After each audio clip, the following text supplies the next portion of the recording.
Football বিশ্বের উজ্জ্বল এই তারকার খেলার মাঠের কৌশল থেকে শুরু করে ব্যক্তিজীবনের প্রতিটি মুহূর্ত নিয়েই ভক্তদের আগ্রহের কমতি নেই।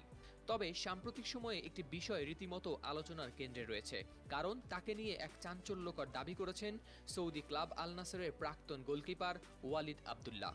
তার বক্তব্যে উঠে এসেছে রোনালদোর ইসলাম গ্রহণের আগ্রহের কথা। সৌদির একটি টেলিভিশন শোতে আবদুল্লাহ বলেন, রোনালদো সৌদি আরবের সংস্কৃতি ও ইসলামের প্রতি গভীর শ্রদ্ধা দেখিয়েছেন। রোনালদো তার সঙ্গে সরাসরি ইসলাম নিয়ে আলোচনা করেছেন এবং ইসলামিক রীতিনীতি সম্পর্কে জানতে আগ্রহ প্রকাশ করেছেন। এদিকে রোনালদো মাঠে গোল করার পর সিজদা দেয়া নিয়ে জন্ম দিয়েছিল নানা আলোচনা।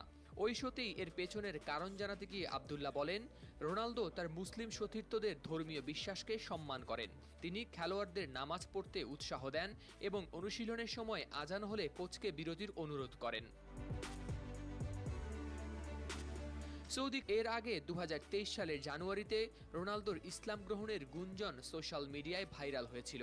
পরবর্তীতে ফ্যাক্ট চেকাররা সেটি গুজব বলে নিশ্চিত করেছিল। তবে এবার আবদুল্লাহর বক্তব্য বিষয়টিকে জন্ম দিয়েছে নতুন আলোচনার। এদিকে রোনালদোর সাবেক সতীর্থ করিম বেনজেমা এবং মেসুত ওজিলও পূর্বে জানিয়েছিলেন যে রোনালদো ইসলামের প্রতি সহানুভূতিশীল।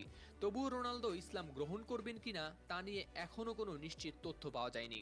তবে একটি বিষয় স্পষ্ট, রোনালদোর শৃঙ্খলা, বিনয় এবং সংস্কৃতির প্রতি সম্মান তাকে ফুটবল বিশ্বের সবার কাছেই অনুকরণীয় করে তুলেছে।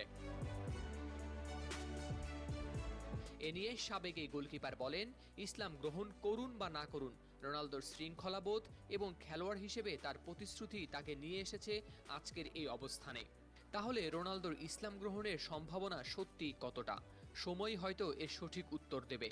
কিন্তু কথা নিশ্চিত যে রোনালদোর বিনয় ও মানবিক গুণাবলী তাকে একটি বিশেষ উচ্চতায় নিয়ে গেছে, যা কেবল খেলাধুলার গণ্ডিতেই